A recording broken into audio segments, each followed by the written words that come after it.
ஜனநாயகன் ரிலீஸுக்கு உதவிய முதல்வர் ஸ்டாலின் என்ன செய்தார் தெரியுமா? நன்றி சொன்ன விஜய், இதுதாண்டா திராவிட மாடல். அதாவது நடிகர் விஜய் நடித்துள்ள ஜனநாயகன் திரைப்படத்திற்கு தணிக்கைச் சான்றிதழ் வழங்குவதில் மத்திய அரசு அரசியல் உள்நோக்கத்துடன் செயல்படுவதாக இந்திய கம்யூனிஸ்ட் கட்சி மற்றும் காங்கிரஸ் மூத்த தலைவர் திருநாவுக்கரசர் ஆகியோர் குற்றம் சாட்டியுள்ளனர். இது தொடர்பாக இந்திய கம்யூனிஸ்ட் கட்சியின் மாநில செயலாளர் மு. வீரபாண்டியன் வெளியிட்டுள்ள அறிக்கையில் கூறியிருப்பதாவது: KVN நிறுவனம் தயாரித்துள்ள ஜனநாயகன் திரைப்படம் நிகழ்கால அரசியல் போக்குகளை பிரதிபலிக்கும் வகையில் உருவாக்கப்பட்டுள்ளது. ஜனவரி 9ஆம் தேதி வெளியாக வேண்டிய இப்படம் கடந்த டிசம்பர் 15இல் தணிக்கை வாரியத்திற்கு அனுப்பப்பட்டது.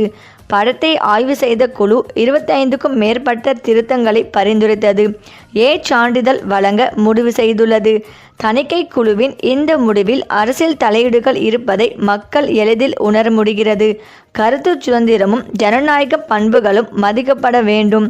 எனவே தணிக்கை குழு பிடிவாதத்தை கைவிட்டு ஜனநாயகன் திரைப்படத்தை விரைந்து வெளியிட அனுமதிக்க வேண்டும் என இந்திய கம்யூனிஸ்ட் கட்சியின் மாநில செயற்குழு வலியுறுத்துகிறது. இது தொடர்பாக காங்கிரஸ் மூத்த தலைவர் திருநாவுக்கரசர் வெளியிட்டுள்ள அறிக்கையில், மத்திய அரசின் கீழ் செயல்படும் தணிக்கை வாரியம் திரைத்துறையை மேம்படுத்த வேண்டுமே தவிர அதை அழிப்பதற்கும் இடையூறு செய்வதற்கும் செயல்படக்கூடாது. ஜனநாயகன் திரைப்படத்திற்கு சான்றிதழ் வழங்க நீதிமன்றம் உத்தரவிட்ட பிறகும் தணிக்கை வாரியம் மேல்முறையீட்டுக்கு செல்வது உள்நோக்கம் கொண்டது. தயாரிப்பாளர்களுக்கு நஷ்டத்தை ஏற்படுத்தும் வகையிலான இத்தகைய நடவடிக்கைகள் கண்டனத்திற்குரியவை. திரைத்துறைக்கு எதிராக செயல்படுவதை தணிக்கை வாரியம் நிறுத்தி கொள்ள வேண்டும். இவ்வாறு அவர் தெரிவித்துள்ளார். மேலும் பாஜக அரசின் புதிய ஆயுதமாக சென்சார் போர்டும் மாறியுள்ளது என ஜனநாயகம் படம் விவகாரத்தில் தமிழக முதல்வர் மு.க. ஸ்டாலின் கண்டனம் தெரிவித்துள்ளார். இது தொடர்பாக சமூக வலைப்பக்கத்தில் அவர் வெளியிட்டுள்ள பதிவு: CBI, அமலாக்கத்துறை, வருமான வரித்துறை வரிசையில் சென்சார் போர்டும் ஒன்றிய பாஜக அரசின் புதிய ஆயுதமாக மாறியுள்ளது. மத்திய திரைப்பட தணிக்கை குழுவுக்கு கடுமையான கண்டனங்கள் என தெரிவித்துள்ளார். பொங்கல் பண்டிகையை முன்னிட்டு தமிழ் திரைத்துறையில் விஜயின் ஜனநாயகன் மற்றும் சிவகார்த்திகேயனின் பராசக்தி படங்கள் வெளியாவதாக அறிவிக்கப்பட்டது.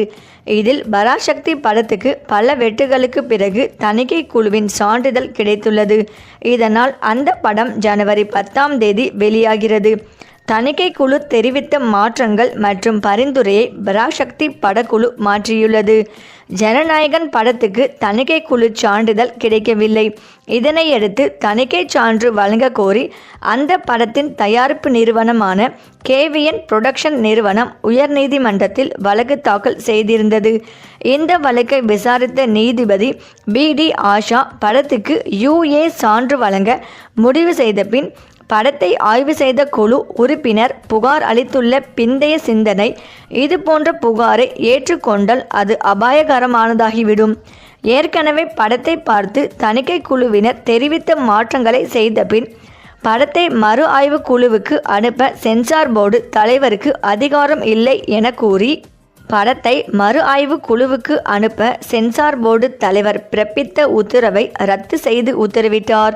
மேலும் படத்துக்கு உடனடியாக தணிக்கை சான்று வழங்க சென்சார் போர்டுக்கு வெள்ளிக்கிழமை உத்தரவிட்டார். தனி நீதிபதி பிறப்பித்த இந்த தீர்ப்புக்கு எதிராக சென்சார் போர்டு தரப்பில் தலைமை நீதிபதி ஸ்ரீவஸ்தவா தலைமையிலான அமர்வில் மத்திய அரசின் தரப்பில் மூத்த வழக்கறிஞர் ARL சுந்தரேசன் முறையீடு செய்தார். ஜனநாயகன் பட தணிக்கை சான்று தொடர்பான வழக்கின் விசாரணை ஜனவரி 20க்கு ஒத்திவைத்துள்ளது சென்னை உயர்நீதிமன்றம். விஜயின் பட ரிலீஸ் மேலும் தாமதம் ஆகிறது. இந்த நிலையில் நடிகர் சிவகார்த்திகேயனின் நடிப்பில் பராசக்தி படம் பொங்கல் பண்டிகையை முன்னிட்டு திரையரங்குகளில் வெளியிடுவதாக அறிவிக்கப்பட்டது. 1960களில் நடந்த இந்தி எதிர்ப்பு போராட்டத்தை மையமாக கொண்டு உருவாக்கப்பட்டுள்ள பராசக்தி திரைப்படத்தை இயக்குனர் சுதா கொங்காரா இயக்கியுள்ளார். இந்த படத்திற்கு சென்சார் போர்டு 25 வசனங்களுக்கு ஆட்சேபனை தெரிவித்து நீக்க சொல்லியது என்ற தகவல் வெளியாகியுள்ளது. இப்படி நடிகர் தாவேகா தலைவர் விஜயின் ஜனநாயகன் சிவகார்த்திகேயனின் பராசக்தி படங்களுக்கு சென்சார் போர்டு தணிக்கை சான்றிதழ் வழங்குவதில் நெருக்கடி ஏற்பட்டிருப்பது விவாதமாகியுள்ள நிலையில் முதலமைச்சர் மு.க. ஸ்டாலின் கடும் கண்டனம் தெரிவித்துள்ளார். விஜயின் ஜனநாயகன் மற்றும் சிவகார்த்திகேயனின் பராசக்தி படங்களுக்கு சென்சார் போர்டு சான்றிதழ் வழங்குவது தொடர்பாக நெருக்கடி எழுந்துள்ள நிலையில் சிபிஐ, இடிஐ, ஐடி வரிசையில் சென்சார் போர்டும் ஒன்றிய பாஜக அரசின் புதிய ஆயுதமாக மாறியுள்ளது கடுமையான கண்டனங்கள் என்று முதலமைச்சர் மு.க. ஸ்டாலின் தெரிவித்துள்ளார். இந்த நிலையில் ஜனநாயகன் வெளியீடு இல்லை என்பது உறுதியானதால் பொங்கல் வெளியீட்டுக்கு பல்வேறு படங்கள் தங்களது வெளியீட்டை உறுதிப்படுத்தி வருகின்றனர். ஜனவரி 9ஆம் தேதி வெளியாக இருந்த படம் ஜனநாயகன். தணிக்கையில் ஏற்பட்ட பிரச்சனையினால் தற்போது இந்த விவகாரம் நீதிமன்றத்தில் இருக்கிறது. எப்போது வெளியாகும் என்பது தெரியாமல் இருக்கிறது. ஆனால் பொங்கல் வெளியீடு சாத்தியமில்லை என்பது மட்டும் உறுதியாகிவிட்டது. இதனால் பல்வேறு படங்கள் ஜனவரி 14 மற்றும் 15ஆம் தேதிகள் வெளியாக இருக்கின்றன. கார்த்தி நடித்துள்ள வா வாத்தியார், ஜீவா நடித்துள்ள தலைவன் தம்பி வழியில், சந்தானம் நடித்துள்ள சர்வர் சுந்தரம், மோகன்ஜி இயக்கியுள்ள திரௌபதி 2, விஜய் நடிப்பில் மறு வெளியீடாக தெரி உள்ளிட்ட படங்கள் வெளியாக உள்ளன. இவற்றை விளம்பரப்படுத்தும் பணிகள் மும்முரமாக தொடங்கியுள்ளன. ஜனவரி 14ஆம் தேதி வா வாத்தியார் வெளியாகும் என விளம்பரம் படுத்தப்பட்டு வருகிறது. இதர படங்கள் யாவும் ஜனவரி 15ஆம் தேதி வெளியாகியுள்ளன. ஜனவரி 10ஆம் தேதி வெளியாக உள்ள பராசக்தி படமே பெரும்பாலான திரையரங்குகளில் திரையிடப்பட்டு வருகின்றன.